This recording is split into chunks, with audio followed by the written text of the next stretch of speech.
I don't want to lose. Yeah, that's one way to put it.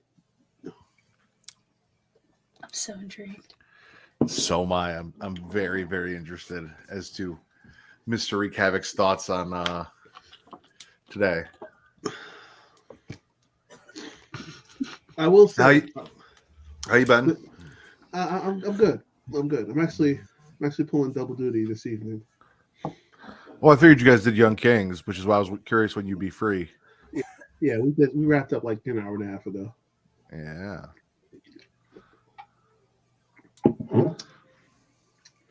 Yeah, I will say, the theme of the past year seems to be subverting expectations, and that theme continues.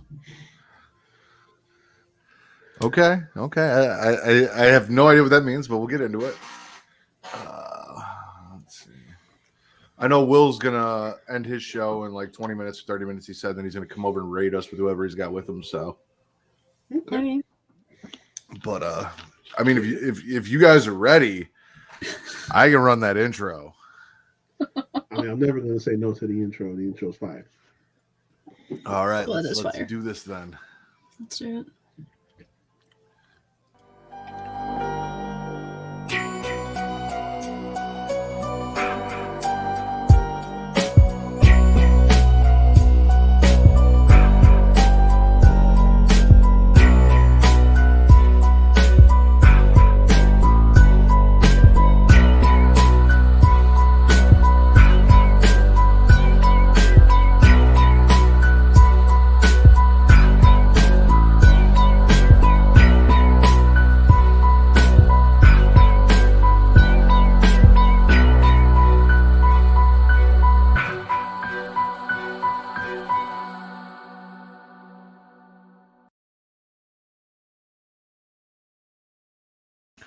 Hello and welcome to Getting Offed, the #1 horror podcast on Pornhub.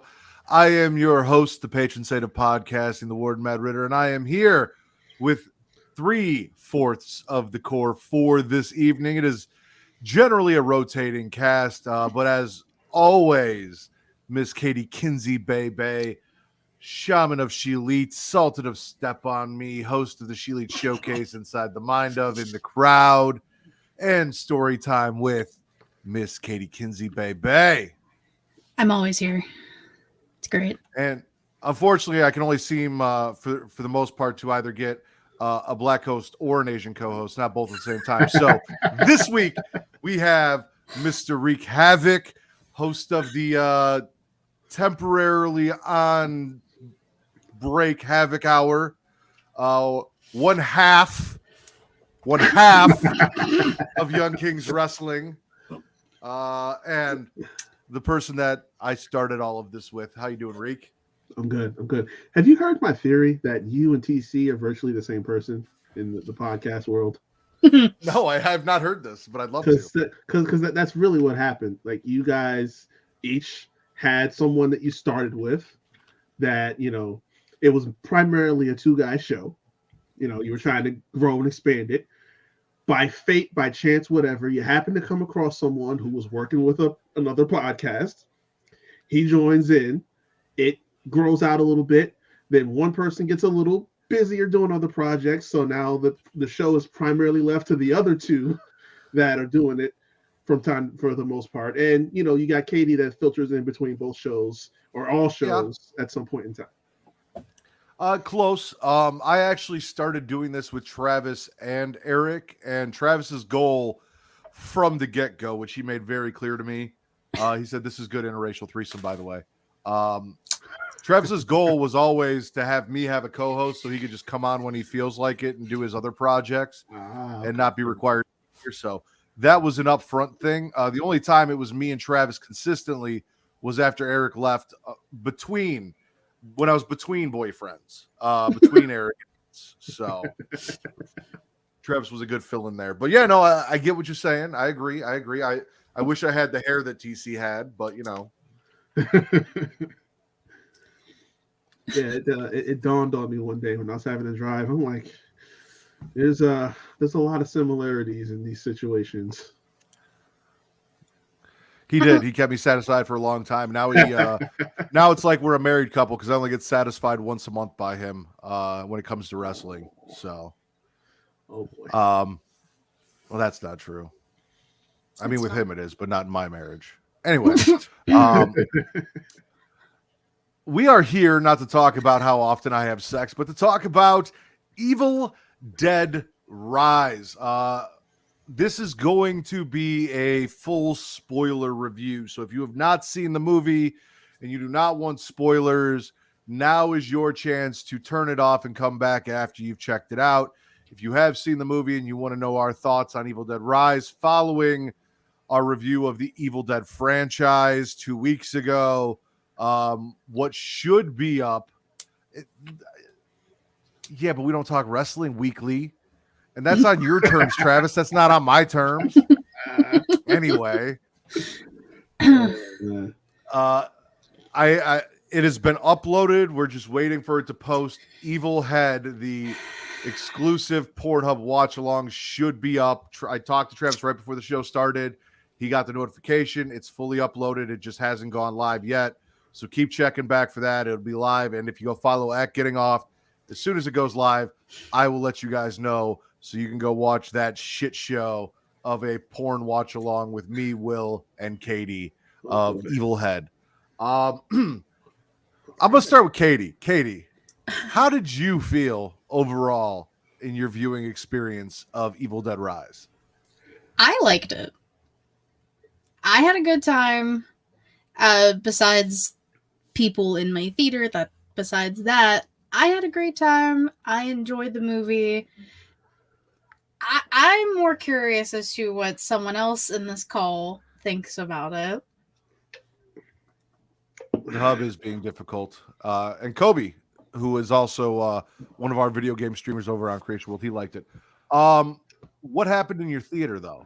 Before I want to because I've been watching, like, Reek hit us up in DMs and had like a vague, ominous reply to after seeing the movie, and he sat down with all of this energy. So I'm going to edge the audience a little more before we let Reek go. So what happened with and you as well? What happened in the theater? So, I get there. Everyone's kind of just filtering in, whatever. Movie starts. So it's the first scene. And some stupid... No, Travis, no. And some stupid lady couldn't find her seat. So she has her flashlight out. Just bright as all hell, ends up being the person who's supposed to sit next to me and is just talking. I'm like, just sit the fuck down for the love of God. So I missed like the last like 30 seconds of the opening scene when they did like the title screen, which pissed me off. On that note, I actually had a weird theater experience too. So it was only me and Kate and one other couple.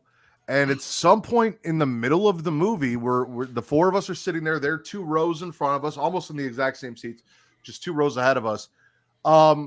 It looked like someone was opening the theater door and then closing it. And it kept happening. And the dude with his girlfriend in front of me stood up and he's looking and he looks at his girlfriend. He goes, "You stay there." And I just sat in my chair, because I watch enough of these movies to know I'm not going to be the first dumb motherfucker to get up. You go ahead and look, and if you lose your head, I'll decide what I'm going to do after that. But I'm not going to be the guy sticking my head over the railing, so I just let him go. And I saw him look, and then he looked back, and then he looked, and then he kind of walked down the stairs and looked again, and then it stopped happening, and he went back to his seat. He didn't say, like, I didn't hear him say anything to his girlfriend. He didn't turn around and tell us anything. I still have no idea what the fuck was going on. But it was kind of tripping us out a little bit during the movie. Because you're watching this horror movie. It was 1:30 in the afternoon, but we're still watching this horror movie. And I'm like, is this like part of, like, I was expecting, like, because I sent you guys that thing from Twitter where they did like the opening where the dude came out and he was reading the book and they had all the people in the crowd for the premiere and all that. Yeah. I was like, is this like a promotional thing? Is that Deadeye going to come in and fuck with us when there's only 4 people in the theater? Like, what are they doing? That's terrible. No, they were not fucking, and I'm sorry. Both of these stories were a disappointment. Sorry, Travis. Oh boy. I saw it with my little sister and one of her friends. I would not have said that with Travis in the chat asking these questions, but continue. Yeah. I just there was no story. It's relatively tame when I go to the movies. Um, no, nobody was naked. Uh, you ever leave a movie and you kind of feel dizzy? You know, your equilibrium is a little bit off. That's how I left the movie. Um, and this is not in a bad way at all. Like I felt like I was just on a ride for an hour and a half, however long it went. Um, I went through a full spectrum of, I don't want to say emotions, but thoughts and feelings as we just went along. Travis Menace. The nice thing is this is video only. This isn't audio, so I don't need to read all of the comments. I Yeah. just let you talk and post things on the screen. So That's good. That's very good.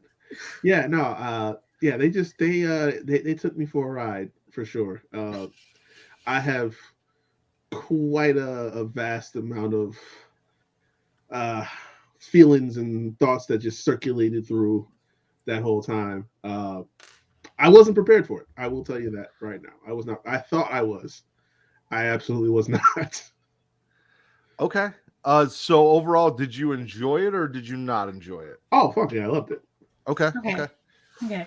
So I'm a little different than you guys. I don't know if I overhype myself or what, but I walked out of that theater not as satisfied as I hoped. I didn't hate the movie. I didn't think it was awful, but I personally felt like all of the suspense in the movie was shown during the trailers. So until the ending, which we will talk about with that whole thing, I'm like, I'm watching this movie and there's nothing that's got me on the edge of my seat anticipating in like a horror movie, which kind of left me a little wanting because I'd seen each of the scary scenes. Yeah, yeah. That basically that. Fucking Travis. Yeah, no. My thing was, there's a lot of you see a lot of repeat parts of it, like things that you know what to expect from these movies at this point. That it almost just feels like there's a bit of a rehash, and and on top of that, like you said, a lot of the stuff that would have been really would have taken you off guard in the moment. You kind of saw it in the trailer already, so it's like there wasn't too much new to it, basically. You, Reek, are a big purveyor of I don't want to watch the trailers. I just want to go in blind because of that. Yep. This is one time that I absolutely agree with you. There's only one other time I can think of where a trailer gave me a false sense of hope, and that is the movie that I absolutely hate, It Follows. We're not going to get into that again for the millionth time. But that trailer had me so hyped that I went in, and that movie, in my opinion, was absolute dog shit. This, I didn't feel that way. It's just like, I feel like they gave everything away in the trailer. So while I watched it and I enjoyed it because it was what it was, and there are some really cool fucking things that we're going to talk about, I really wish I hadn't watched the trailer, or maybe watched all the trailers or the extended trailer or whatever, because like every time something happened, it's like, okay, yeah, I saw this in the trailer. Okay, yeah, I saw this in the trailer. Okay. And there wasn't anything crazy leading up to it that had me on the edge of my seat to where, you know what I'm saying? Like there wasn't anything extra that they left out from the trailer that would have amplified the experience. So, right. Evil Dead Rise. Actually, the only thing that really caught me off guard, mind you, I am disappointed because they didn't edge me. And his D&D game was canceled, so he has to have his shenanigans here. We appreciate it, Travis. I had to double check with him that he didn't have his D&D game so that we could do this at this time too. So we talked about that today. One of my favorite things about Evil Dead 2013, which we talked about on the last episode, we showed it after the movie or after the show was over, is the opening scene of Evil Dead 2013. It is one of my favorite opening scenes of any movie ever. The opening scene of this movie was really cool. I don't know how it tied. Well, I do kind of know how it tied in, but not like 100% how it tied into everything else. Like they got to it in the end, kind of. But we're at a cabin. There's a girl. She's out by the lake reading a book. You see what you think is the evil, orgasm wind that floats through the woods coming for her. And we find out it's a drone. Her cousin's boyfriend is operating the drone, messing with her, being a dick. She's not feeling well. He says she's kind of a pain in the ass because she's sick and not having fun. She goes to check on her cousin. Turns out her cousin is possessed by the evil dead and rips her scalp clear off her fucking head. First time you can literally see somebody got their muffin cap peeled back. Then this girl, completely scalped, stumbles her way back down to the dock where the boyfriend is. He sees her. He's freaking out. She's bleeding. The dead-eyed girl comes walking down.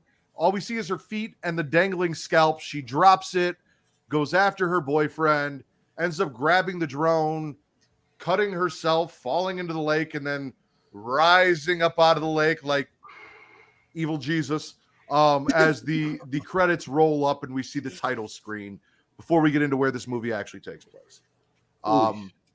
Really cool opening scene. I don't love it as much as 2013, but this was fucking cool. Well, nothing's going to top 2013. That's why. Yeah, that 2013 was just so. I mean, there's nothing that you can say that like you could be prepared for that. That's just so out of left field completely, and it just you know something's coming in the opening scene, but it's like, all right, if you saw the trailers, you kind of get the gist of what was going on here. There was nothing. I don't think there was anything in the trailers about that particular opening, at least where it went. So that was her rising out of the lake, I think, is the only thing. I don't even know if they showed the full thing. I think I saw stills of either her above the lake. There is something of her coming out of the water, like the head part. I don't think it's the full thing. And then I think I did see her like above the lake and maybe like a poster or something. I was say I don't remember seeing that at all. Yeah, that was about it. Yeah, they got to it pretty quick. So yeah. Then we cut to a family, we cut to a girl peeing on a stick in a club bathroom. She is apparently, as her sister affectionately refers to her, a groupie, but she is a music technician for a band who is also fucking the band and got pregnant from one of the members of the band. So she's a groupie. Her sister wasn't wrong. Is what it is. Then she flies home to go meet her sister, who has 3 children, all of which I am fairly certain were female. Or no, one was a boy. I thought one was a girl. We actually looked, and Daniel was a boy because I wasn't sure. Okay. Yeah. I checked. Me and Kate talked about that. So it's the oldest son, Daniel, and then his 2 younger sisters and their single mom living in an apartment in New York City, an apartment that was built over an old bank. Which, like, what?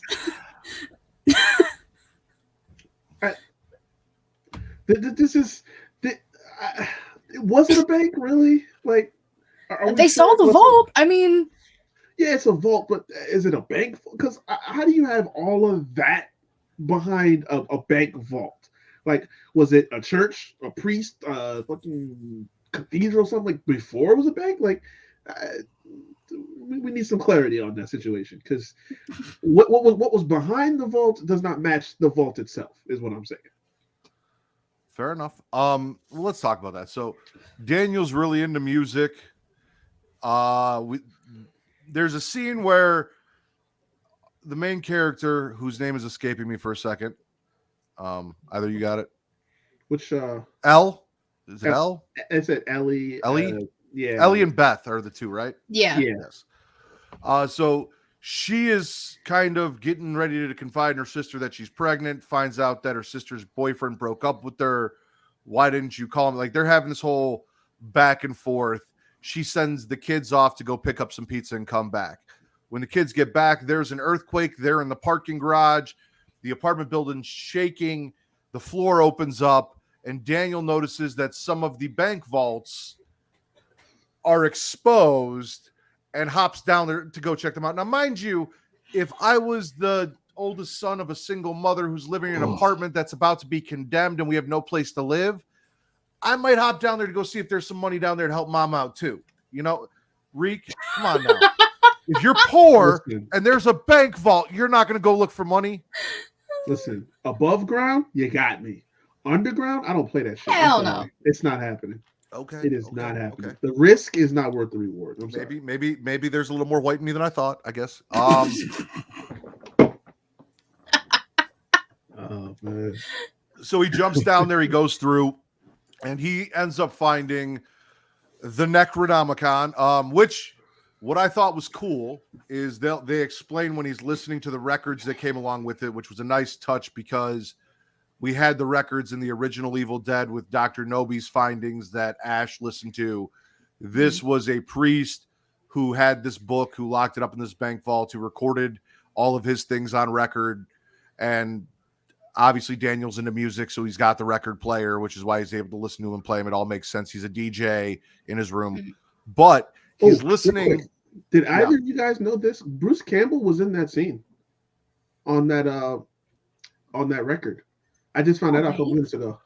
His voice was in because it was kind of the same thing. Like Evil Dead 2013, at the very end, he has a voiceover where he says "groovy," but nothing really more. Yeah. So here, his cameo was in voiceover only. Yeah. As the priest was talking about the book, and then there's the one guy that says, "Oh, it's called the Book of the Dead for a reason." That was Bruce Campbell. Yeah. But we find out as Daniel's looking at this book and trying to figure out and all of these things and listening to the records that this is one of 3 volumes of the Necronomicon, which is why this makes sense, because there are at least 3 volumes of the Book of the Dead, one being the one from either Ash versus Evil Dead, blah, blah, blah, or 2013, depending on canonically where this falls. Yeah. Then there's this one. It's got teeth. It looks like the fucking monster book from Harry Potter. It does. Fantastic Beasts and Where to Find Them. Daniel trying to pry it open despite the fucking fangs on the book. Cuts himself, gets blood on the book, which then allows the book to open and pages flying and pictures and all that. Of course, listens to the records. There's some idiot on the record reading Latin from the book, which unleashes the evil dead. And then Beth, mommy, went to go do some laundry. She's in the elevator. That's the word I was looking for. That's Elle. Yeah, Beth is the sister. Okay, so Elle is in the elevator. That makes sense. elevator, right there. And the elevator acts as the forest in other Evil Dead movies. Yeah. Because Katie made it very specific that she did not want to see anyone else fucked by a tree. However, she did not say, I don't want to see someone fucked by an elevator. Now. From other movies, definitely someone was fucked by a tree. This, it didn't seem... It more so just looked like she got fucked up, like bones broken. Yeah, we didn't see any implied consummation going on there. Definitely, contortionist stuff going on. When you guys watch it back again, she yells. There's definitely a snapping sound, and if you look where all of the cables are, there's one in the crotch. No, hold on, wait, hold on. Hey. I need you to come poke your head in here. Oh, boy. No, was there actually? Because I was looking, making sure there wasn't. I wasn't looking. Because Kate and I talked about this. Because I saw the arm and I was just thrown off like, oh, shit. Yeah, bones breaking throws me off. That's what happened. The elevator fucked her. No. Hey, oh, God. I love you. Thank you. Okay. She got fucked by an elevator. I was okay. I guess I have to watch it. Well, actually, I'm going to see it next weekend because my friend got mad at me because I didn't see it with her. So she wants to go see it. So when I go see it next weekend, I will be sure to pay more attention at this time. I mean, bones breaking kind of just like makes me anxious and like nauseous. So I was more focused on that. I mean, we're keeping continuity alive, so it makes sense. I just didn't see it. And there was definitely... I just love that she put her head in. She just goes, she got fucked by an elevator. Like, I didn't even have to ask. She knew what was up. I just, well, now I'm sad. Yeah, there's no way there was lube, by the way. Yeah, there was To answer definitely that no one. lube. Which then kind of kills her. You know, the elevator falls, she's all battered and broken. Gets back up, family checks on her, mommy's dead, blah, blah, blah, blah, blah. There's other people in the apartment building that are trying to escape because the elevator's busted and the earthquake, and they're worried and they're trying to get out. The only way to get out, because the stairs have collapsed, because they were trying to get Elle back downstairs to get her to a hospital because she was like kind of barely hanging on. And the stairs collapsed and the elevator was not fucking working.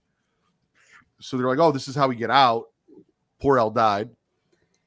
And then the dude like put her in bed and like tucked her in. Yeah, like having a funeral in the house, like that's what we're doing. They did.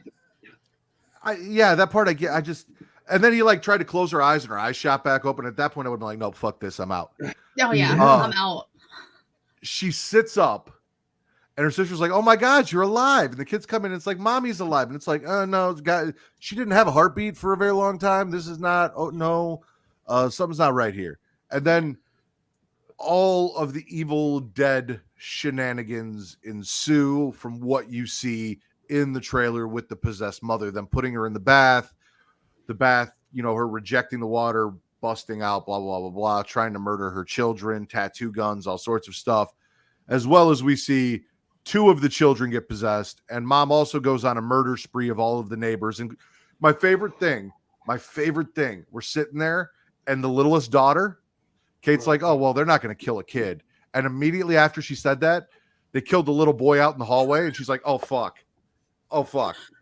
That is one of the, going back to what I said, subverting expectations. Because, see, we as horror movie goers, right? Avid horror movie goers, we, for some reason, it makes sense, but for some reason, we have, you know, attuned ourselves to this mindset that when we see children in these movies, they're safe. They're going to be okay. We just naturally tell ourselves the kids are going to be okay.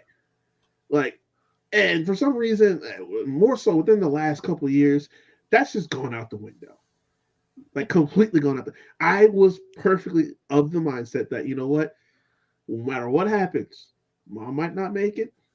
A couple of these, the guy next door that was doing prayer, the old man with the shotgun, okay, they're toast. Not even worried about that. But the kids are gonna make it. They're gonna perfectly fine. Nope. So once, who was it? Bridget got it first. I was like, oh, y'all gotta be fucking kidding me. And Bridget got it with the tattoo gun. So mommy apparently is an amateur tattoo artist. We see her working on the tattoo gun before she gets possessed. Attacks Bridget, grabs a tattoo gun, and all she like, it looks like she's going for the eye. And we're thinking Evil Dead 2013 needle in the eye scene. We don't get that. She just kind of cuts her cheek, and apparently that was enough to let the evil in, because from that wound it just kind of spread and took Bridget over. She's puking black stuff everywhere. I'm like, that's a lot of ink to get inside you from that little tattoo gun. Huh? You licked her. Well, the mom licked her too, yes. That's what happened. I love her. You want to just come join us? Dude, get your shit right and I wouldn't have to come out. My queen. Oh man, That's my wife. I married her. I'll say, I see why. Kate's the fucking boss. I didn't even remember that. She's helping me out, because when did that happen? I gotta go watch this again. It would have been when she was on top of her daughter. Also, moms licking daughters is something you can find on Pornhub, but not in that context. It has to be listed as step for it to be okay. Yeah, that's true. That's totally true. Yeah, I guess she did though. Oh. Yeah, she did. Wow. Okay. Bridget then turns Daniel. The entire time, Beth is trying to keep the kids safe. And like I said, they lock mommy outside. Mommy murders everybody. Dude, we had the shotgun. Yeah. What up, Will? Yeah. We had the chainsaw. Yeah. Remember I said since we're talking about it, I had a title suggestion. This might have been like the high one of the points of the movie that I took away the most, uh, which leads to my title. This chick snowballed an eyeball. I don't know how to feel about that. I don't know how to feel about that at all. Like, how does that happen? What do we do here? How the hell does that happen? That was disgusting, is what that was. I mean, it was, but it's just like I don't know if I was grossed out or impressed. Like, how do you do that? Anything with eyes, I can't. Like, I can't do. We're snowballing eyeballs. I didn't know that was a thing. I didn't know that was even a thought. But apparently so. I'm trying to see. I might have to change it after the fact. So what I can do is, since we're live, I can go to banners and I can go to here, episode 10. You're sick. No. You're like, And there we go. Because she did. She pounced on the dude, she bit his eye out, turned around, and then spit it directly into another dude's throat, and then he choked on the eyeball. okay, I'm dead ass. Can we please stop talking about this? I hate it. It was gross, but again, it was impressive. It was very highly impressive.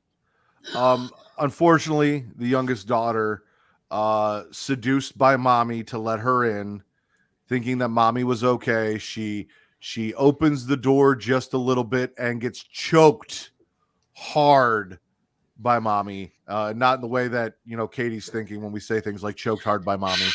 Okay. We're not talking Rhea Ripley. I wish. Beth then saves her niece. There's, the whole nothing's going to happen to you. You're going to be a great mom because you're good at lying. Finds out that Auntie Beth is pregnant. Like, all of these things are revealed. Bridget then attacks Daniel in the kitchen, stabs Daniel, gets lit on fire, ends up killing Daniel. So Daniel dies. Bridget's dead.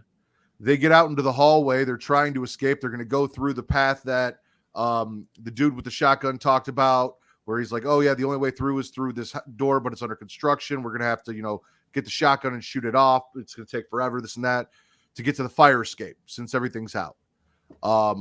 Everyone that's dead in the hallway comes back to life. Beth picks up the shotgun. She's shooting motherfuckers, and they end up getting into the elevator, which was a bad idea. Yeah, it was. But I like that we kind of went full on Shining in that scene. Oh, that was pretty dope. That whole scene. First off, I'm gonna say this right now. That little girl was the MVP of this movie. I don't care what nobody says. Totally MVP of this movie. Like, everybody else, when they're freaking out, she's like cool, calm, relaxed. Except when she's getting attacked, which, I mean, she's a little girl, obviously. She had the Stephanie, which wound up saving her life. Like, and she did that cold with no hesitation. I mean, when she needed to, she had ice water in her veins, and she was the youngest person in there. Like, shout out to Cassie, for real. I gotta get to it. My wife does not like riding in elevators. This did not help her phobia in any way, shape, or form. Oh, yeah. That was the most unnerved I was the whole movie, because it's like you typically you have that thought, like, okay, they're gonna find a way out of this, right? But it's like the elevator's flooding now. They can't get out one way, and the one way they see out through the top, they get there, and then all of a sudden the thing that gets created or whatever is coming in that way. I'm like, how do you get out of this? Well, so let's talk about that. So as we're going through and each person gets possessed, we see the book pages flipping and they kind of show the monster that's being created. So with Bridget, it's this woman with, like, it looks like tentacles coming out of her mouth, which we didn't really see. I'm guessing that was the black ooze that she was spitting out. We see something the same way with Daniel, and then in the end, there is this human centipede spider amalgamation where Daniel and Bridget combine with their mother and form this 6-armed, 6-legged, mutated beast. Also, Daniel finally confesses to Beth, hey, by the way, I was listening to this thing and it read some Latin, and that's when all this started. And I think I might. And Beth is like, all right, let me go listen to this, and left the kids alone. Mom followed a cat into the vent and came down, and that's how she got back into the apartment and attacked Beth. Meanwhile, one of my favorite scenes is when they're walking through, like Cassie and Daniel are walking around, and they after they had burnt Bridget, and then they like covered her so that she was like in a bed sheet, and she'd also got up and she was just following them like a ghost in a bed sheet. Oh God. Yeah, that was a little crazy. But like Reek said, we went full on Shining. They get into the elevator, they push the button, all of the buttons start to fill up with blood. The elevator starts to fill up with blood. The creature is on top. They're thinking maybe we can get out the top, but it's there waiting for them. And then the weight snaps the elevator. It comes crashing down. Cassie and Beth spill out in a giant flood of blood into the parking lot. And then comes the I don't even know what to call this fucking thing. In Evil Dead 2013, the ending monster was the Abomination, and this was pretty much an abomination. Oh, for sure. A mutated abomination on steroids. Yeah, bad. Live creation conversation from inside an elevator. I don't know if I want to do that with you two. I really don't. Not gonna lie. That seems like it's just not going to be comfortable. It seems like it's just going to get very odd very fast. Besides, if I ever do a live show with Will, I need Will cooking for me, and you can't cook in an elevator. Yeah, that's not going to work. So, and then again, Beth has the shotgun. There's the chainsaw. There's a wood chipper. They're trying to get out. The car gets stuck. And did you notice what kind of car it was? Wasn't it the same car? Oh, It was not. So this was a hatchback. This was a station wagon version of it, but it was the same color, and I think it was the same model. It just wasn't the exact same car. It looked the same to me. I didn't think about that till you said it. Yeah. Because remember, we talked about how the car's in every movie, and I was looking, like, when I thought about it, it was a little too late, but then I was looking around the parking lot, like, is it just sitting in the parking lot in one of the parking spots? I was looking for it. Yeah. Well, 4 people in an elevator is like that much closer to triggering my claustrophobia. So it's yeah. Y'all have fun in the elevator. Beth escapes. Cassie gets captured. Beth has to come back and save Cassie because Mom's about to kill Cassie. Like I said, then Beth's about to get shoved into the wood chipper. Cassie saves Beth. The monster gets shoved into the wood chipper. Everyone's covered in blood. We get our Evil Dead required chainsaw assisted attack and murder, as well as the wood chipper and there was so much blood in this movie. So much blood. Gallons upon gallons. Yeah. We had our shotguns, we had our chainsaws, and then we kind of come full circle. After everything's said and done, Beth and Cassie walk away covered in blood. The Abomination is murdered. This blonde woman, comes downstairs talking about her weekend plans at the cabin with her boyfriend to her cousin, who she convincing to go because she didn't want to go. And as she's leaving, she just so happens to notice that there's a car stopped and blood everywhere. And then comes the orgasm wind. Indeed. Yeah. What was your guys' favorite kill? I mean, I'm guessing for Reek, it was the snowballing of the eyeball. Oh, hell yeah. Eyeballing? I mean, there were It probably wasn't the best one, honestly, but that's probably the most unique I've seen ever. I don't know. I don't know. I just that whole hallway scene in general, because it was shot like through The the people. people. Everything with that was just so fucking cool to watch. Sheesh. So I'll just say everybody getting got in the hallway. Yeah, they got What up, wrecked in Heel that one. Tactics? And Will and Allison and everyone that's joined us. What's going on? If you're tuning in late, we are talking Evil Dead Rise, full spoiler review. So feel free to chime in the chat. Yeah, no, the whole peepholes thing, that was a really cool aspect of this movie. I enjoyed the shit out of that. Yeah, that was good. Favorite kill.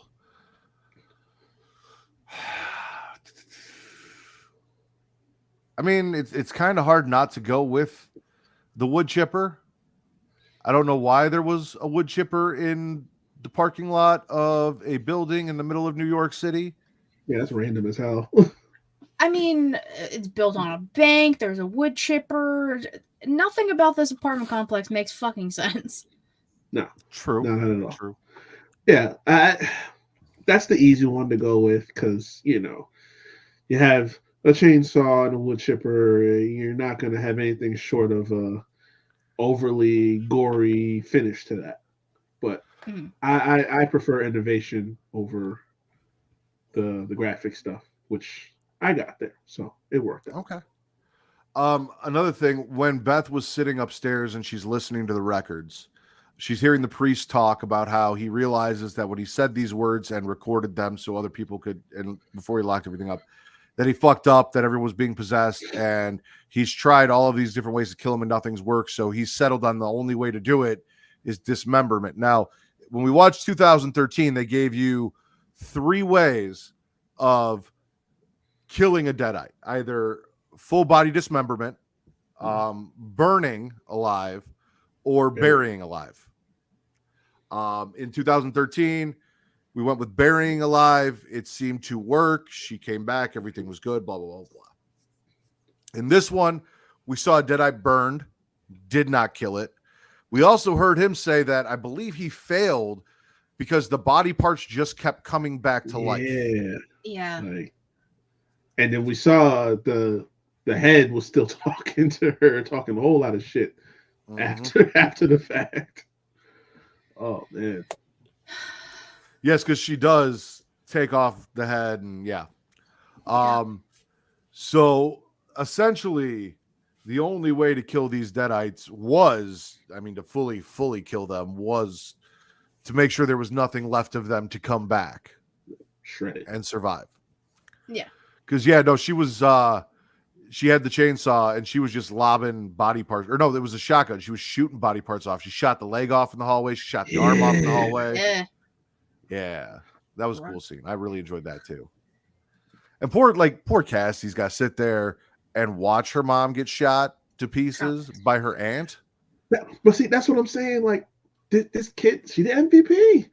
Because, like, realistically speaking, a little kid, even half of that should have just been like, she just mentally would have really shut down. She was just like, listen, that's not my mom. So you just knock all the whole rest of her apart if you got to. Like, I'm off this. She straight up told her, she's like, you're not my mom. Yeah. And then, like, the assists, the scissors that she was playing with initially under the bed, tossed them over there to her when she was about to be done. Then the wood chipper that she had turned on because it was about to. They had her that close to throwing her in there, so she cut that off in time to save her. Like, kid's the MVP. Seconds away, and she had to be the one to turn it on as her entire family in a giant human centipede was being mulched. Yeah. It's crazy shit, man. I'm not talking ass to mouth centipede. Like, I'm just saying they were molded into one. It's more like a spider kind of thing going on, maybe not like a centipede, but I understand what you're saying. I mean, spiders have 8 legs, centipedes have 100. What's the difference? Yeah. If you count every arm and every leg as a leg, from 3 people, that's 12 legs. That's more than a spider. It is. Why the fuck are we even talking about this? It's the truth. It's the truth. Because you corrected me. Shut up. I'll tell you this too. Like it is. It's hard to get me to really cringe or make the cringe face. I did that so many times in this movie.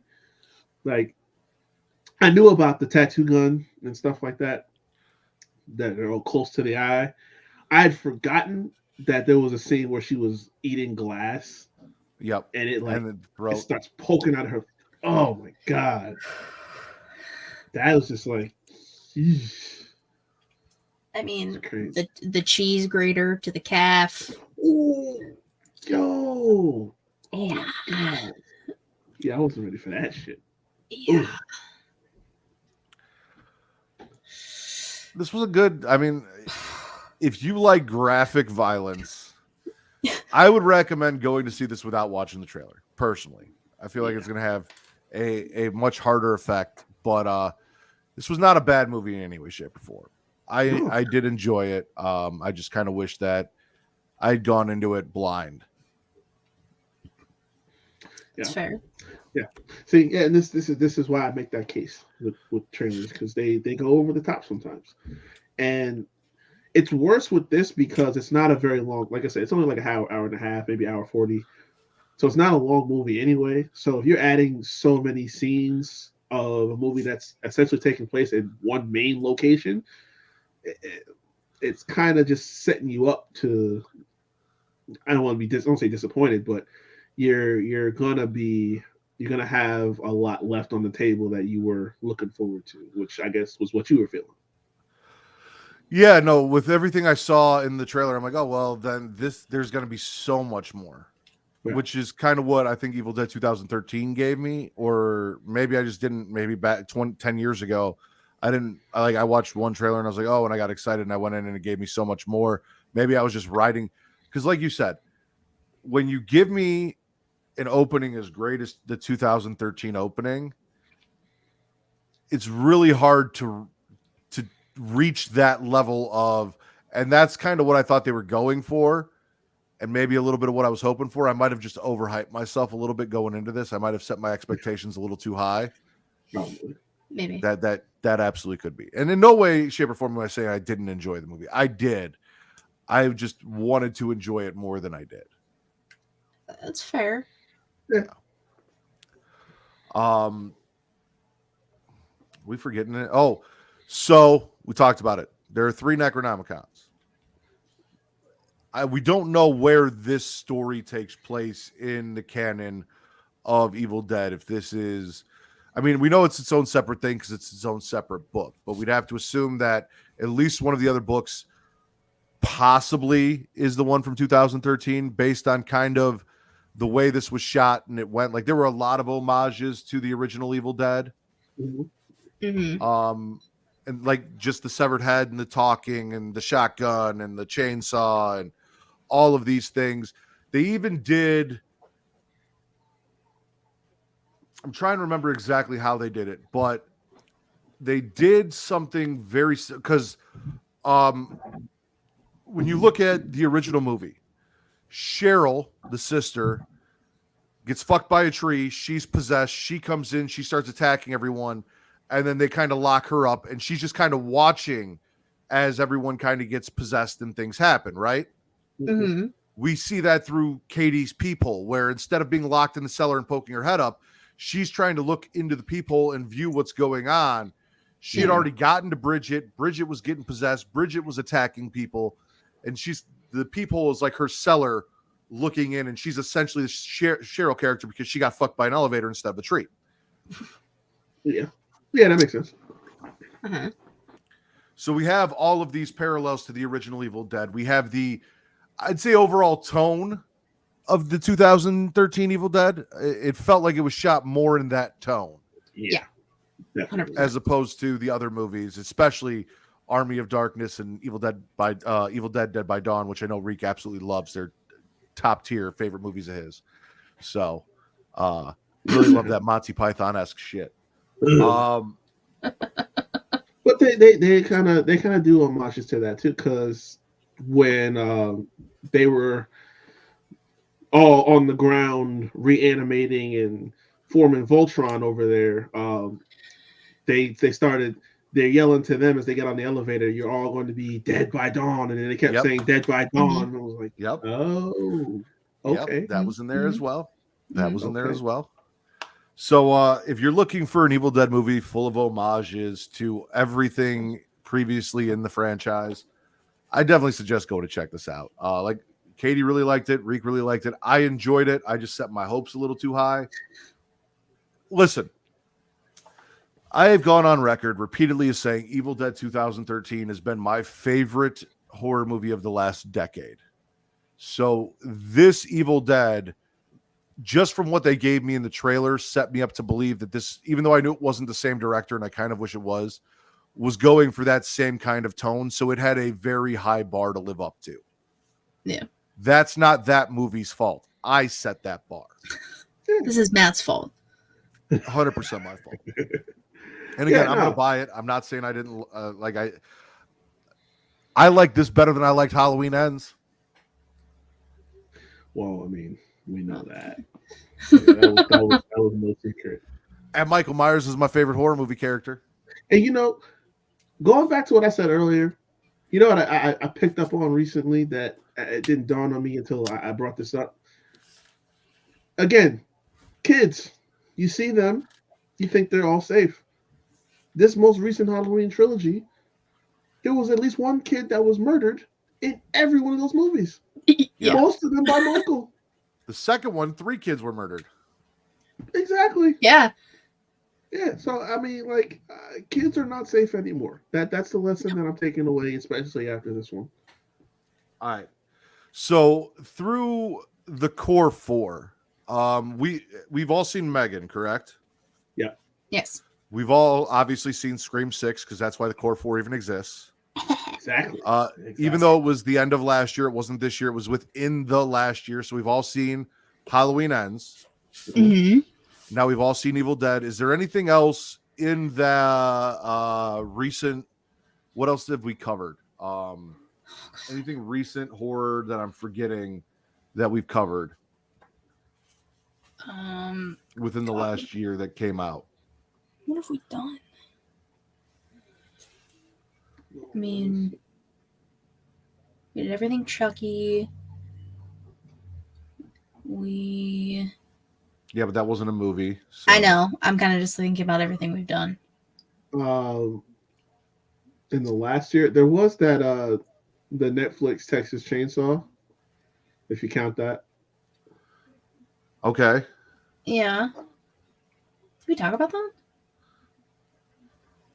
I feel like we did, but I might be wrong. We very well could have just briefly touched on it. I was I gonna don't say remember. I was not a big fan. Outside of a couple scenes, I was not really high on it like that. No, we definitely talked about it.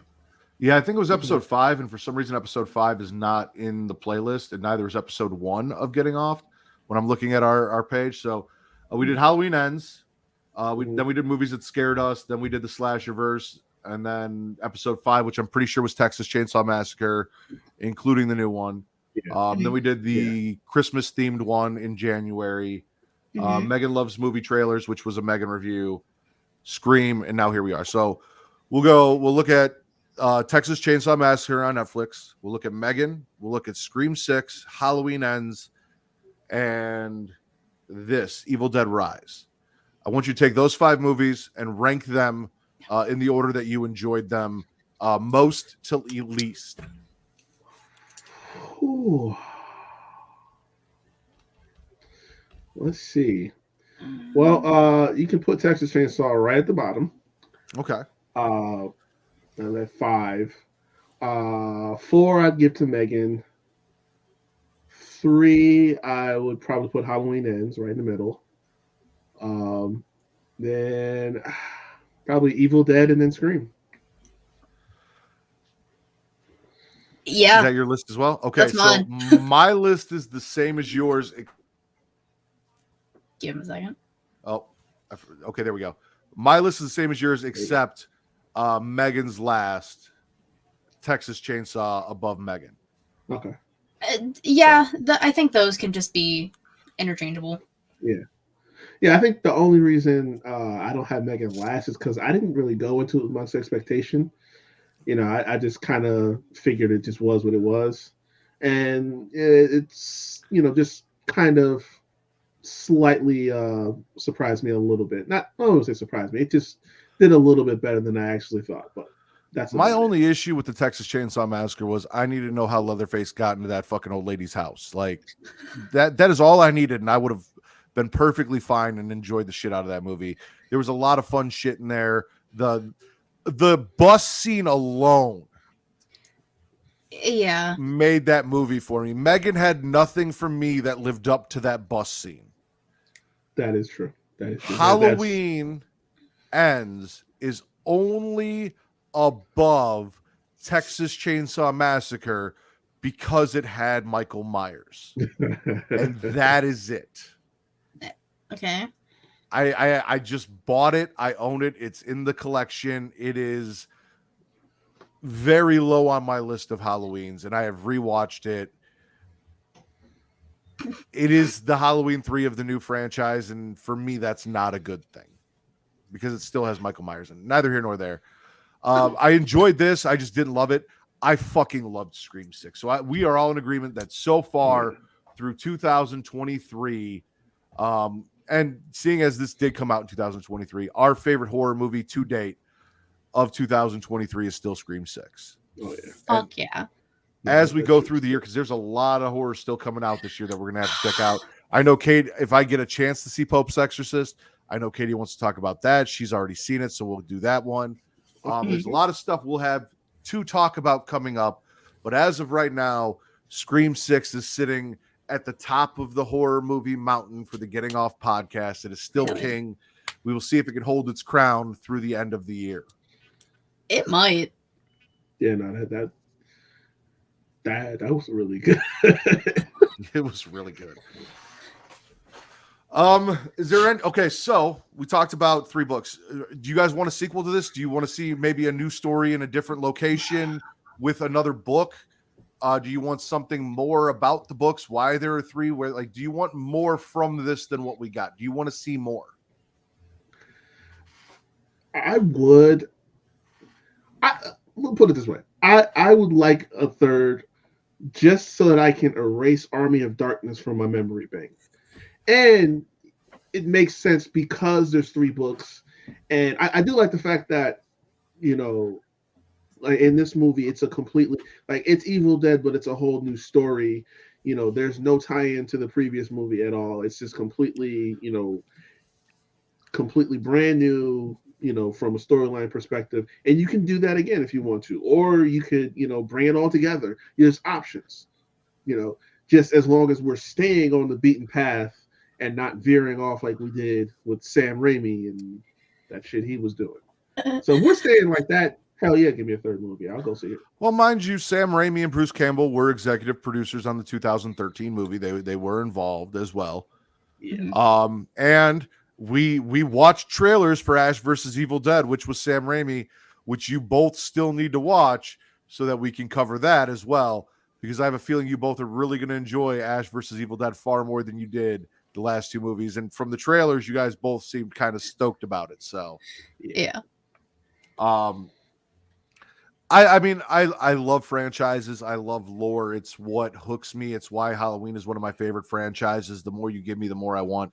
So I am 100% down for more. I want to know what the 3rd book is. I'd like to know more about the books and what the differences between the books are and why they got separated and all of that.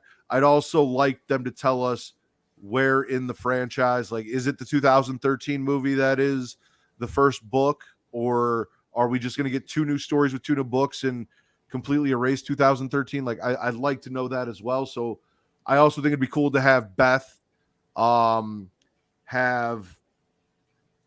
I'm blanking out. Mia? Yes, thank you. There we go. Beth, Mia, maybe Cassie come together with whoever survives the 3rd movie and like a survivors group to try and figure out how to stop these books or whatever these books are unleashing, because we don't think it's gone. Because unless I'm wrong, and I could be wrong, that book and those records are still just up in that apartment in Daniel's room, right? Yeah. Like Oh, people yeah. are gonna find that book at some point when they go to knock this building down, whether they knock it down, whether they go through and clear it out or not. At some point, that book, like whether it's when the building comes down and they start clearing out the rubble, or if they go through the apartment, they're gonna find this fucked up book and these records at some point. Yeah.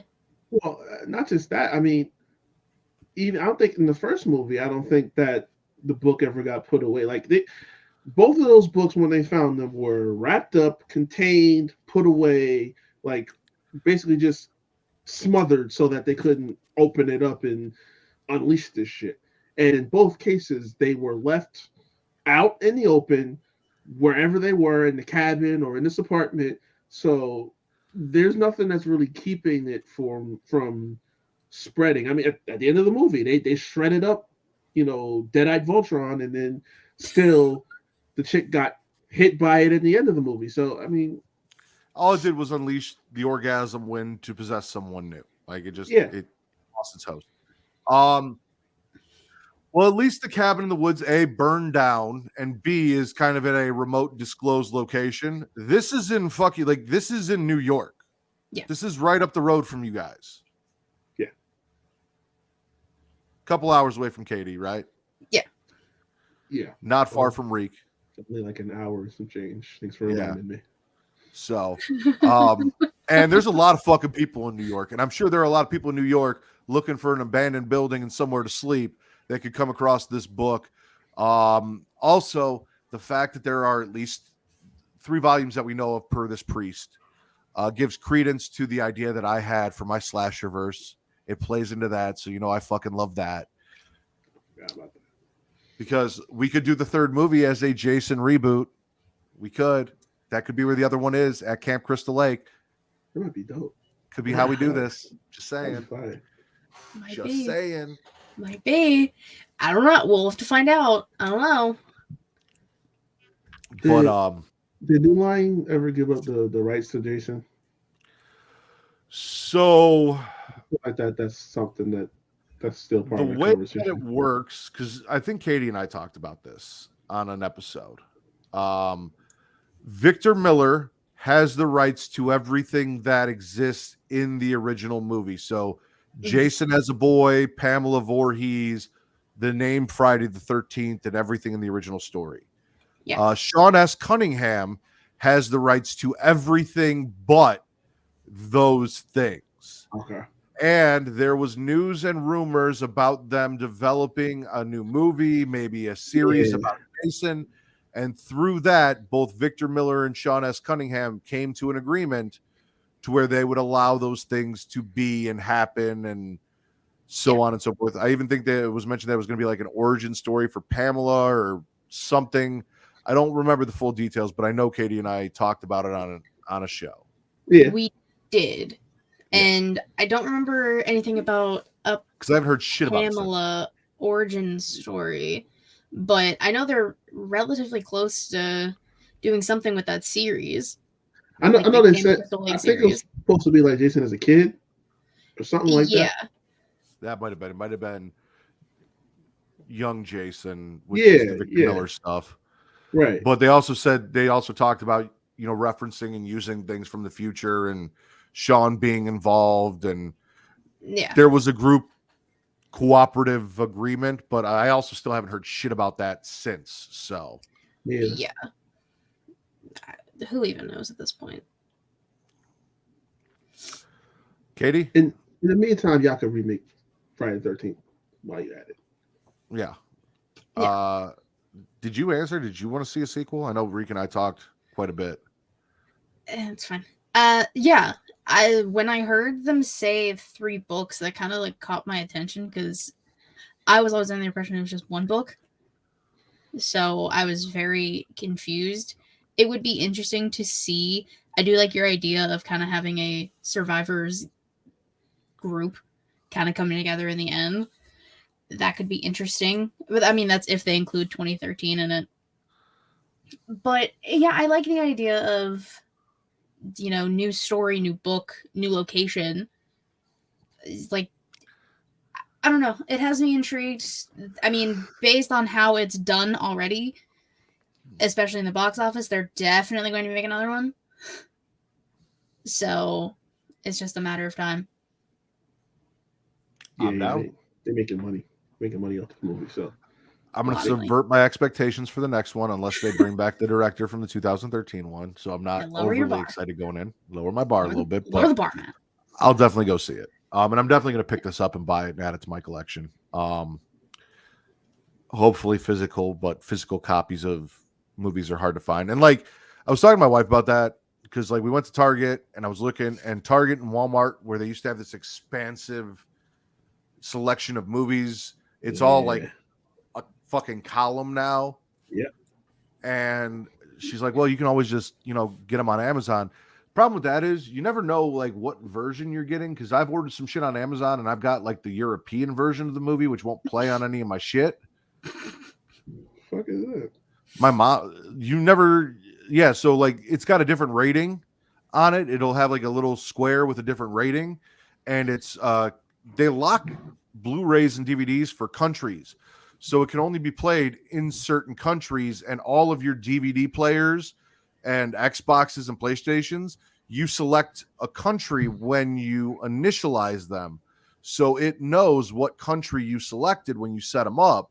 So if it's not set for that, like I suppose you could go and reset everything to change your country to make it play, but that's going a lot of way to watch a fucking physical copy of a movie that comes with a digital copy anyway. But I'd still like having the physical copies. My mom bought some shit that came and it was the fucking from Europe or some shit, and we couldn't use it. See, that's weird. But I mean, I would be totally honest with you. I haven't bought a DVD in almost 10 years. Like everything is just streaming for me at this point because it's just easy. My thing is, I like the collection aspect of it. Like I don't know if you saw that TikTok that I posted with my new bookshelf door. Mm-hmm. Yeah. That is my entire physical movie collection on that bookshelf. As you scroll up, all the horror movies, everything like that. I love having like the physical collection aspect of it. But also, I don't like if Vudu goes bankrupt and all of those movies, like I don't know, like they're not on like a server that I have. Like it's just Vudu has a record of them and I stream them off Vudu. So if something happens to Vudu and I lose all of my movies, then what? You know what I'm saying? Like then I no longer have this collection, and this is one place where all of my shit exists. It's like my Pokemon bank of fucking movies where they got all my shit, right? Mhm. Yeah. I don't want to go in one day and have all my shit missing and then just be out all of that money and have no way to recoup it. So having the physical version, if that does happen, at the very least, I can still pop in a Blu-ray, pop in a 4K, a DVD, whatever.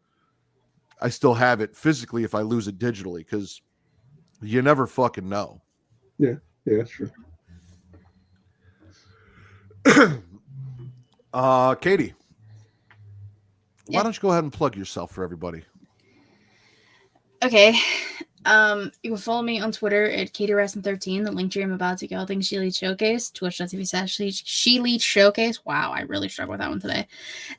Thursday, 6 p.m. Eastern, youtube.com/She Leads Showcase. Watch videos because they're way more entertaining. Anchor, Spotify, Google Podcasts, Apple Podcasts. If you want to listen, She Leads Showcase is the brand and the weekly show inside the mind of interview series I do. A new episode will be out. Is this coming out tomorrow? Tomorrow's Monday. Okay, well, yeah, tomorrow, new episode, new interview will be out, a new vlog will be out. Yeah, and then I'm here. I'm everywhere. I don't know. I don't even know anymore. We did a really fun show on Smacking and Raw this past week. We did. We had a blast. Blasty blast. Mr. Wreak Havoc, I see you pulled up your notes so you didn't forget anything. Go ahead and plug yourself and all the shit that you do. Yeah, I always make sure I don't. But you guys can find me at Recap24 on Instagram and on Twitter.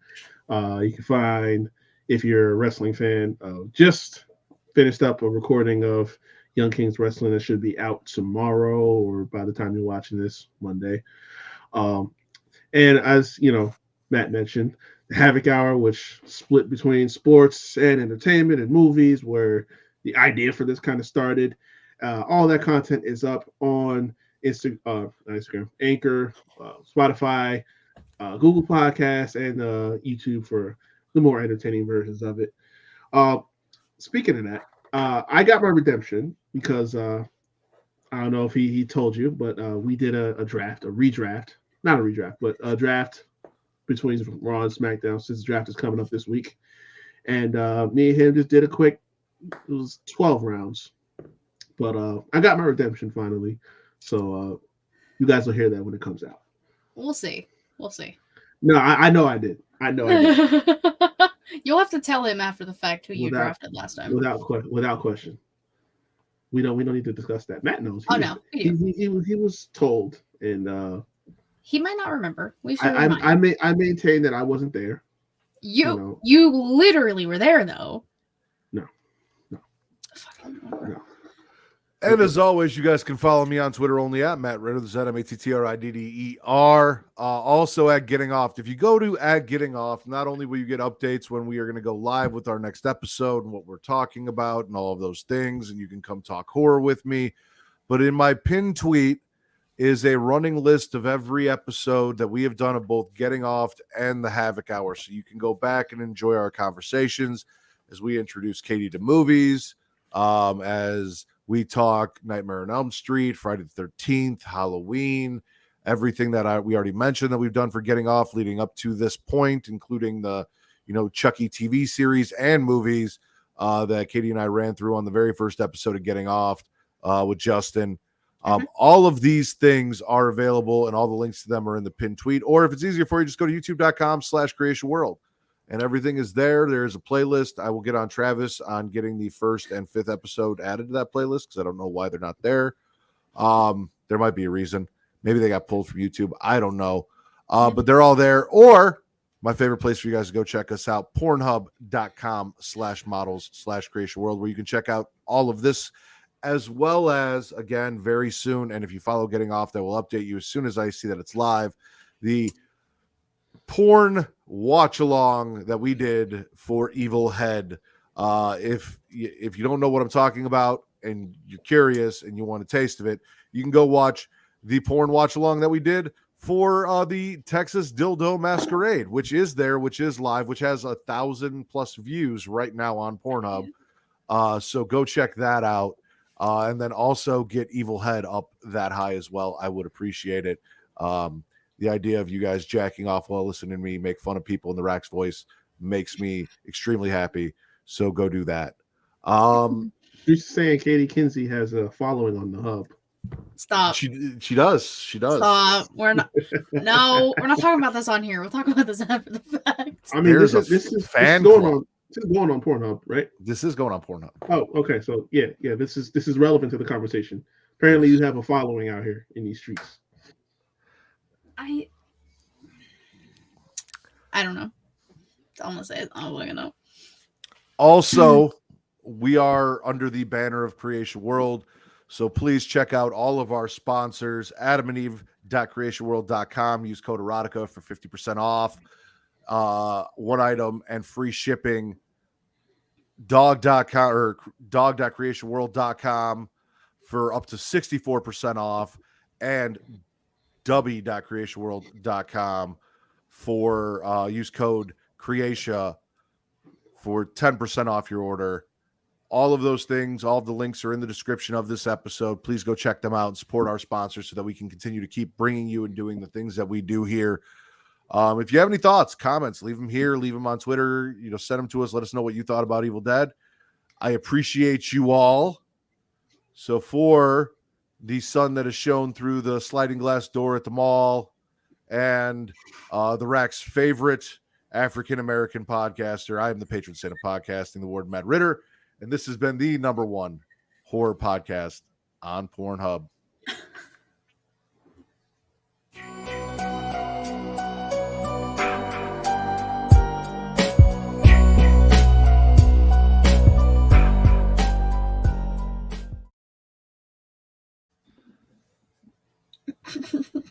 You want to talk about your fan club, Katie?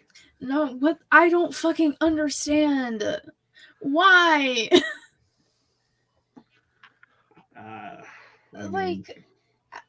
You don't understand why? I mean, You're frequent the show. I mean, what do you think is going to happen? I mean, if we take Pornhub out of the equation, I still was sitting on the couch reading Not Gonna Lies, and on Twitter saw someone ask you when you were starting an OnlyFans. So like, it's not just people in Pornhub comments. I've seen that. I've seen they've been asking you on dates. People saying some freaky shit like married men on Twitter. Yeah. I don't know. I don't know what the anonymously? fuck's going on. Yeah, like what? Huh? I'm not a homewrecker, so that would never happen. I stand by that statement because I would never. But I just don't. I don't understand. I really, legitimately, I do not understand. I think what's happening is you're starting to catch some simps in your thirst traps. That might just be happening on your Thursdays. Those are few and far in between. They're called thirst traps for a reason. You're gonna catch something. So it sounds like you caught a few because they're getting real brave in these anonymous tweets. Maybe that's how you should just respond to all of anonymous tweets is just gotcha, bitch. It might have to because it's weird. Like these are probably people that I've never interacted with ever and are just professing their love and want to cheat on their significant others, which is at least one of them. Yeah. Or maybe more. Or because it's anonymous, they absolutely could be people that you have interacted with that you might know that maybe you used to work for. You never know who these people could be. Yikes. Excuse me? Dark place. Oh, God. Yeah. Oh, my God. Do you know something that I don't know? Wait. I mean, in theory, it totally could be because when you think about it, in Austin Theory, because I mean, somebody said they have a significant other or wife, girlfriend, or whatever, but they like you more. I mean, that that rings some bells. Now that I think about it. So, no. You ring my bell. Sing it. Go ahead. I'm just saying. No. You wouldn't sing last night. Or Friday. That was Friday. That was Friday.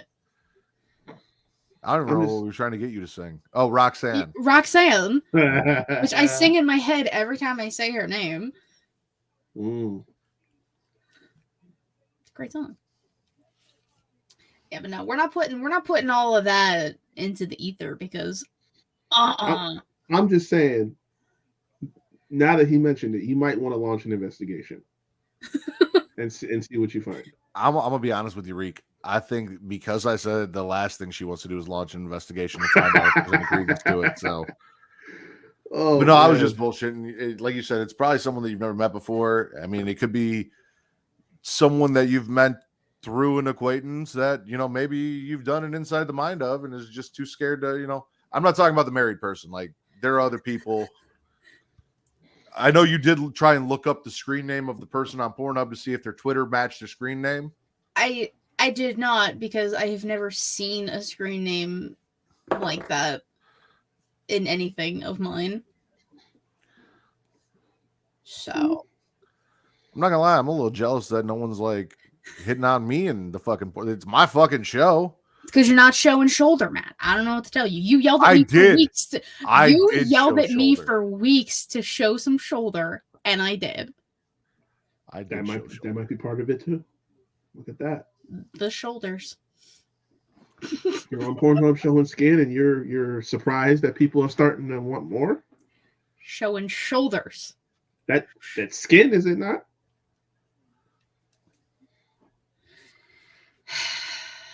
I'm just saying, that's part of it. I was like, I forget why I screenshotted that, what I was looking at when I sent it to the group chat, and it just happened to be in there. I think the views of the other one. Yeah, I think it was on the porn watch along one. Yeah. Yeah. which like I did literally Should. nothing in that. Like, I hate that I can't pull these up, but I really should go through and check all the comments on all of these and see if there are any. No, I don't think we should do that. There's some context clues somewhere. I'm telling you.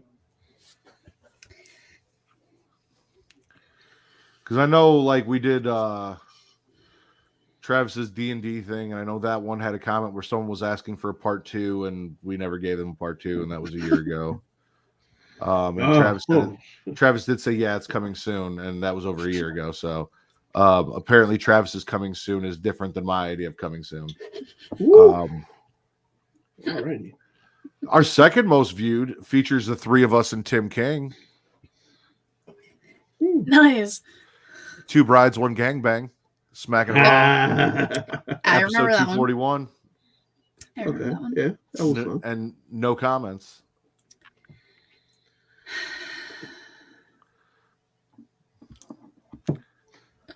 What do you mean continue to the video?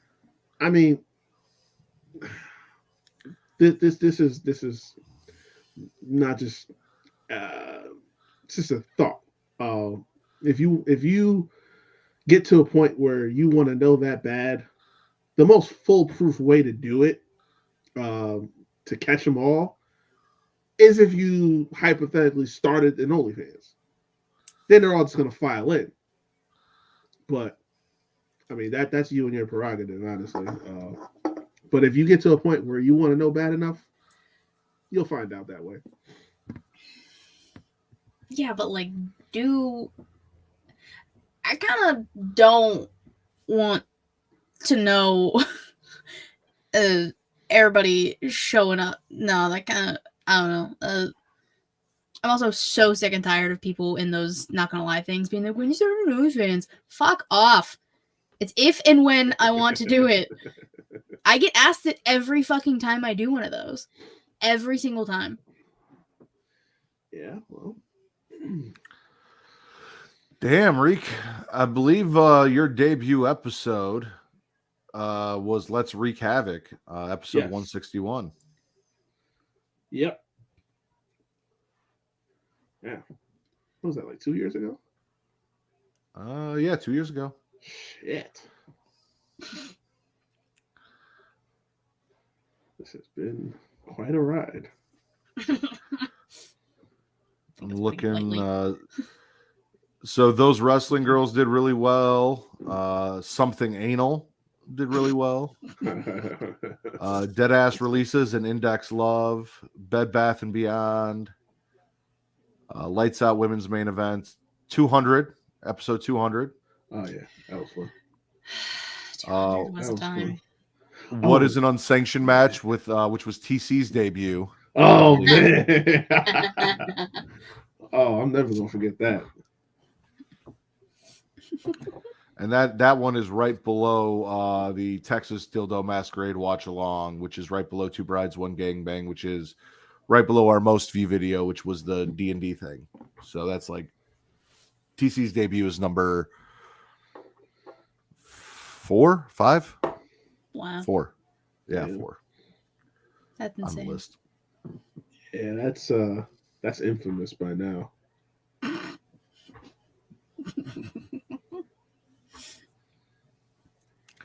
Clusterfuck 2.0 is on there. Oh. FedEx Always Delivers. I can't remember 2.0. Biggie Gets Black Mass. Welcome to the Thunderdome. Championship Money Shots.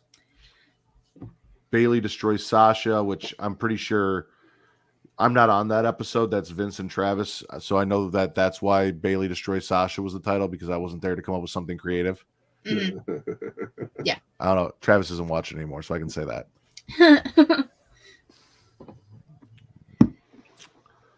Nia Jax Goes All Out. Family Business. Better Build Than Survivor Series. What is that? A Big Ending. Yeah. There's some stuff that Travis and Mara did in there too, but that's not important. Oh, which was the one? Was it the first clusterfuck where they just jumped on because he was drunk and they had just finished whatever show they were doing together, and Super then they just Flashy Arrow Tomorrow. yeah, and then they just Yeah. jumped in there because he was lit and he was like, "Oh, they're doing Smack in the Raw. Let's still jump in on that shit."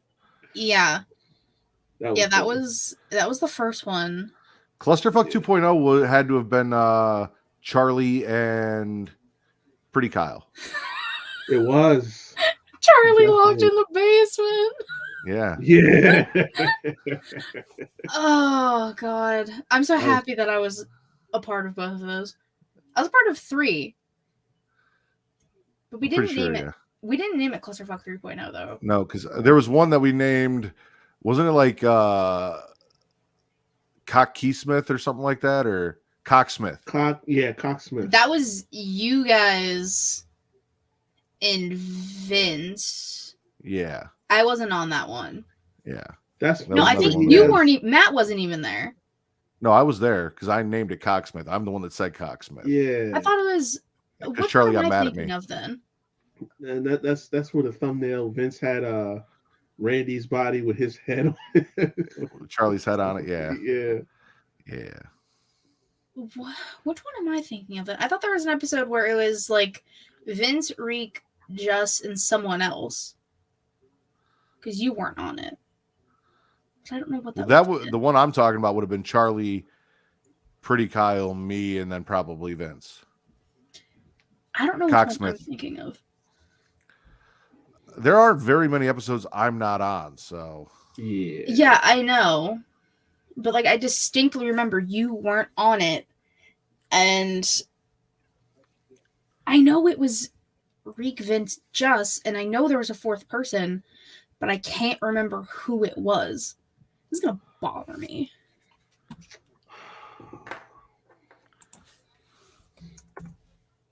Because that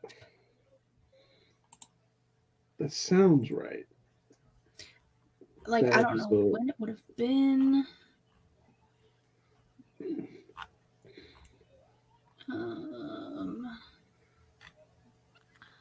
I didn't even see that you got invited to the elevator party with me, Will, and Travis Reek. Oh yeah, that's why I said I'm like, once we get to 4 people in the elevator, we're potentially triggering my claustrophobia a little bit. Like, Also, that's a lot of big meaty men. That's pushing that maximum capacity weight limit. oh yeah, that's we're pushing it now. We're pushing it hard. Which fucking episode was it? No. This is going to bother me. I don't remember that being a thing, so It definitely was a thing. I don't think Reek has ever been on the show when I'm not there. He had to Oh. have been. I don't think I was either, unless Vince hit me up like, yo, could you I found it. fill in? Okay. Which No one? Protection 234. It's Benji, Just, Reek, and Vince. Really? Really? I knew it. 34. I just scrolled through YouTube and kind of just hovered over Oh. each video. Because the thumbnail is MJF and then Justin's fucking Yeah. face. Yeah, it was during the day. That's what, because I think Yeah. it was like a Saturday, probably. It was a Saturday That morning, sounds Saturday about right. afternoon. Yeah, that makes. Yeah, okay. Yeah, I remember because he hit me up to ask me if I was good around like noon. Okay. See, I'm not crazy. I know things. I totally forgot about that. All right. Well, while we have all that straightened out, you guys enjoy the rest of your night. I know Reek had to go early because he's got to get up. I'm assuming early tomorrow or soon-ish. I've gotta no. I gotta be to work at like 5. So I got Yeah, some so time. Yeah. I'll let you guys bounce. You got some stuff from Amazon. I finally got a curtain for that window, so I can cover that window up. I don't know if you watched Smack and Raw, Reek, but as you can see, I rearranged everything in my office. Yeah. And then Yeah. there's that desk back there that I built last night. I was telling Travis about it on Return to Wrestling. It came with a pad, that covers the entire desk, that turns the entire desk into one giant mouse pad. Huh. And it has a dragon on it. Oh shit. Of course. So Makes sense. it's pretty cool. I'm satisfied with that. That's dope. But yeah, I got some shit. What is this? God. Yeah, I ordered Okay. so much shit on Amazon, and then we also went furniture shopping today because I didn't spend enough, buying a fucking house. But we've been working on our living room. We needed furniture for the living room, so we had to go look for shit. And Kate found a couch she really liked, so we compromised. And I told her, "Hey, you can buy this couch, but we're gonna need another chair. So I get to pick the chair. If you can pick whatever couch you want, but I get to buy myself a chair." So I did. My chair was on clearance, and I got to bring it home with me today. So that's literally what I was doing right before I got on here. We're just getting that in the house and setting it up. It's leather. It's got studs. It reclines. It feels like a movie theater chair. It's got a cup holder in it, and it's got this cool little slot in the hand that I can drop my phone in, and it wirely charges my phone while it's sitting in the little slot. Huh. That's what's up. Got it on clearance at Ashley. Fucking love it. My own little in-house movie theater chair. There you go. So What? Are you What can I- struggling to open this box? listen, there's a lot of tape. I don't have like scissors or a knife or anything near me. I'm just ripping it with my bare hands. So You don't have like a pen you can just like stab it with. I don't. I have a pencil, but the tip's already broken on it, so that's not going to do me any good. Not the tip. And for whatever reason, they put the shipping label over the tape, just the tip. The rest of the pencil's fine. Yeah. Thank you. Thank you. Oh, yes. Forgot about you guys. So, I have my Jason masks. Yes. Mhm. So I bought these. And actually, since we're here, I can actually see if they're going to work or if I'm going to have to send them back, but I think they should. I got the mask over here.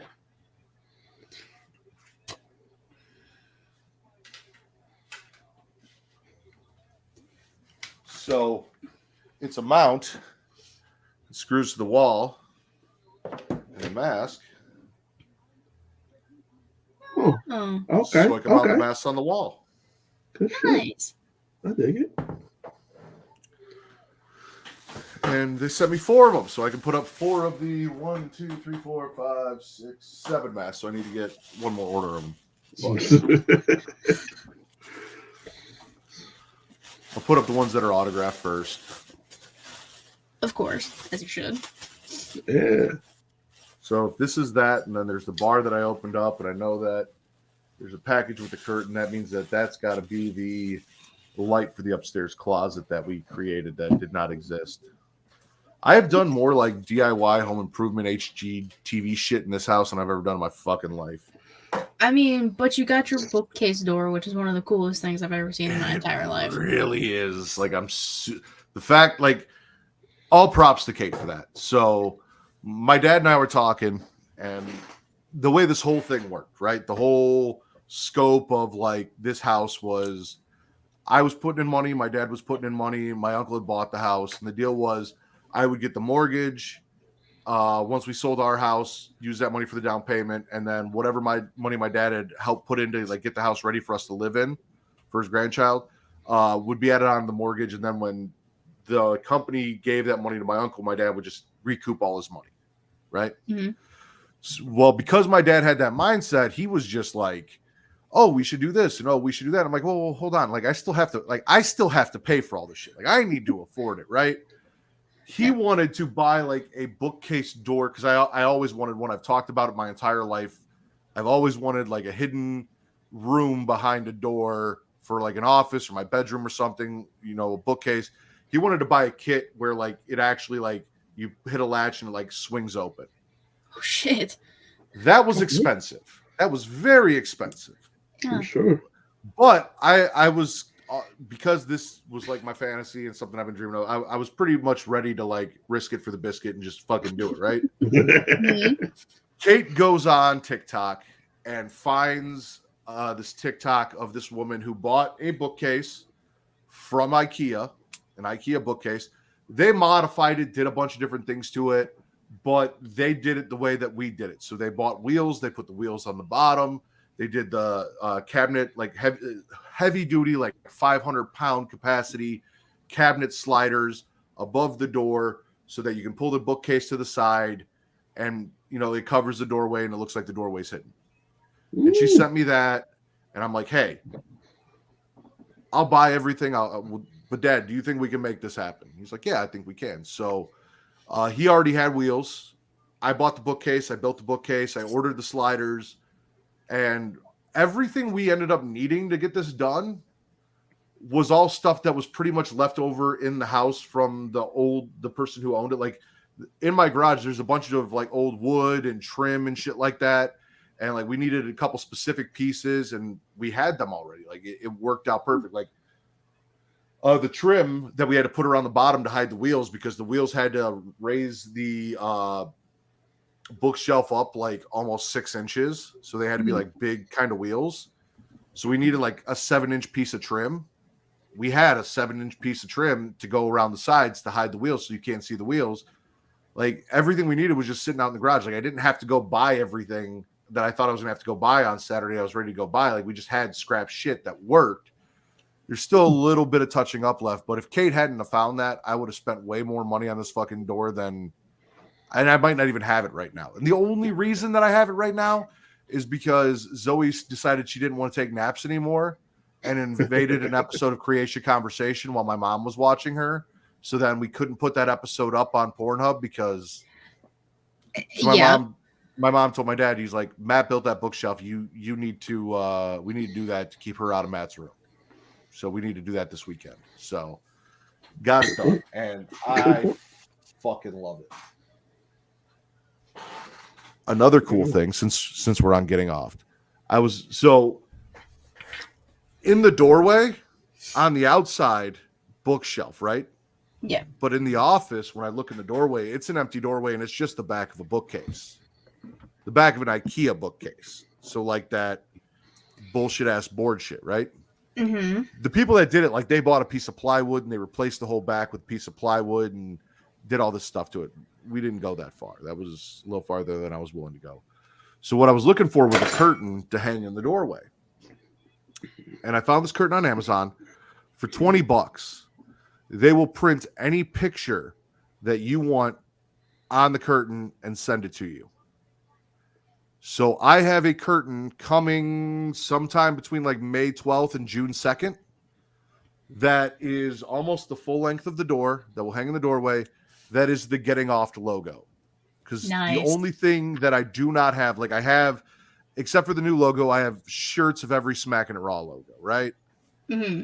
The only thing from my podcasting career that I don't have is something Getting Off. So now I will have a piece of Getting Off merch hanging in this doorway, covering it up right here to my side. So I don't have to look at the back of this bookcase door. So, and it was only $20. And I'm like, that's fucking cool. So that's awesome. Hell yeah. What's up? Good shit. I would say you'll have something core for her, but yeah, I gotta figure out a new plan. Why? Custom Ink said, yeah, no, that's not gonna happen. So I gotta find somebody with a printer or printing press and just do it myself. They say why? Licensing shit. Oh. So if it's the I Love New York part or if it's the screen part. I don't know. I still have the email, but I mean, it was just like, well, fuck. Okay. So I gotta figure it out. It'll happen. I'm determined now, damn it.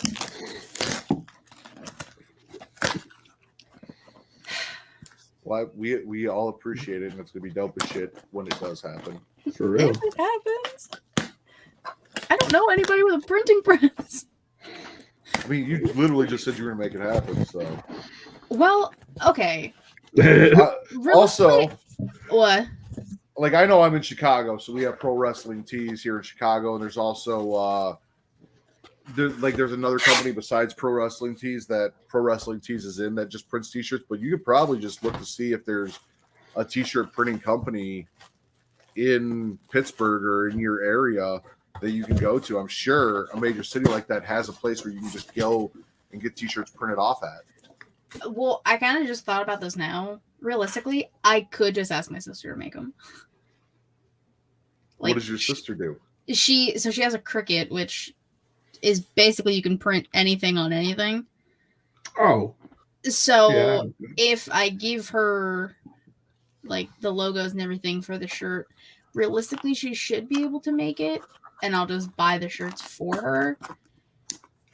Why the fuck did I just think about this now? Yeah, because you would have saved yourself so much money by doing that. Oh yeah, I know. It wouldn't cost me $40 to send one shirt to one person. It would just cost me however much a black t-shirt costs. And then the shipping. Well, that's yeah. Oh fuck. Damn it. I'm assuming it's not what you wanted. Or No, it is. It's just I forgot that I needed D batteries for it. So like I can mount it, I can put it up, but I can't turn it on. So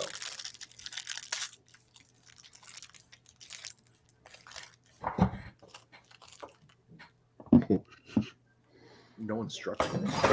Okay. I think this just needs to be a show. Is not just DIYing shit.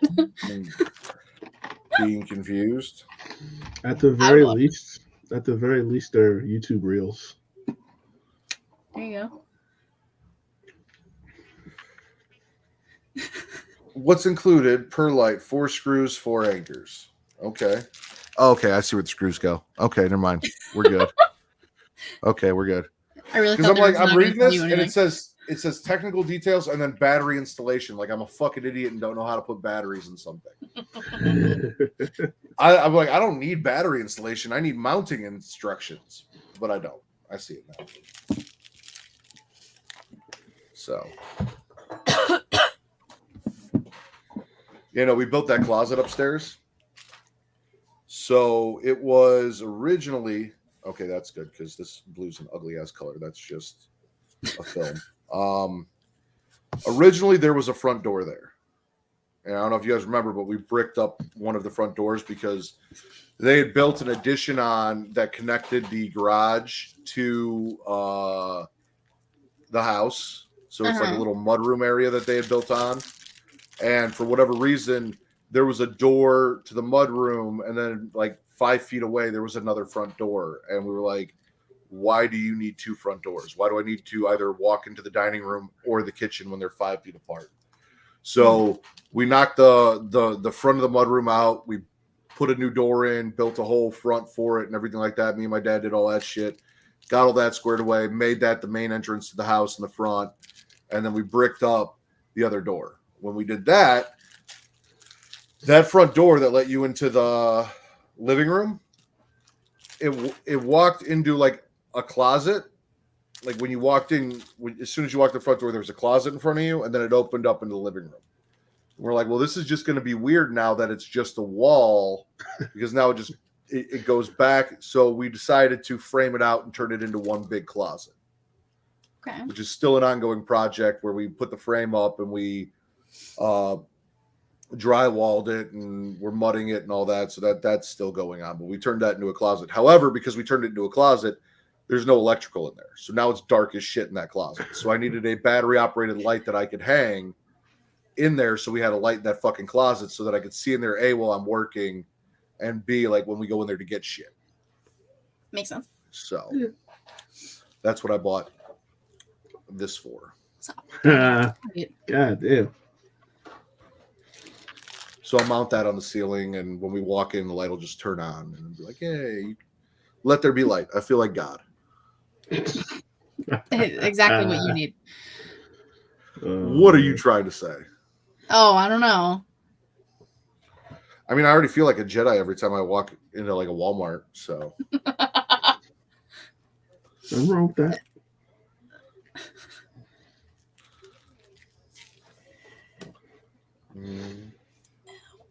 Oh, are you guys both all caught up on Mandalorian, or are you not yet, Reek? No, Okay. I am. Okay. Well, Justin put that spoiler in the chat and then I watched the ending of it and I'm like, that's not what. Yeah, when I saw you get like a little upset, I was like, "Oh, see, just wait until he watches, because like he won't be mad." That last Yeah. episode's fucking fire. And I went through a little bit of Katieism where I'm sitting there and I'm watching it and I forgot where this takes place. And I'm thinking, so wait, do you just need to watch the last episode or how far behind are you? I haven't even started. I'm not gonna lie to you, because I realized I didn't even watch Bad Batch, and I started watching that the other day. Like, I'm getting caught up on so much All right, so I'm not gonna say shit then. shit. But Katie, the bad guy, Mm-hmm. his suit Mm-hmm. resembles somebody else's suit in the franchise. Uh-huh. And when I had my I forget where this takes place moment, I was like thinking this was a prior thing, not a post thing. And I'm like, is this where they got the idea for what would be that suit? And then I remember, no, that suit was the idea for this suit. Okay, yeah. Yeah. See, you know what? I'm glad it wasn't me. It makes me feel a little bit better about myself. Not for that, but just like in general.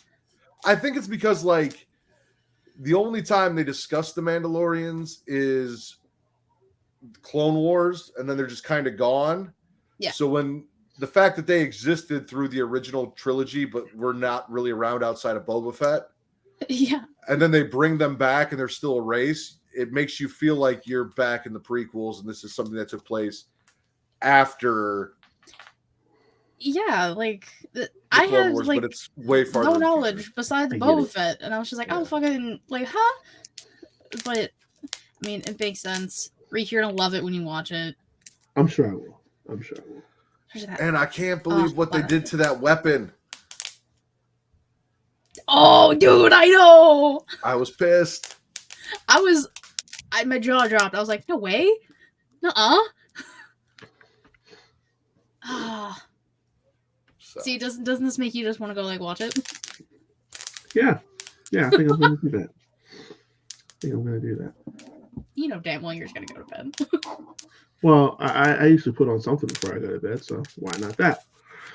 All right, I know I said it like half an hour ago, but I'm gonna let you guys bounce. I'm gonna go. I'll talk to you guys Yeah. later. All right. See you folks. Yeah. See you later.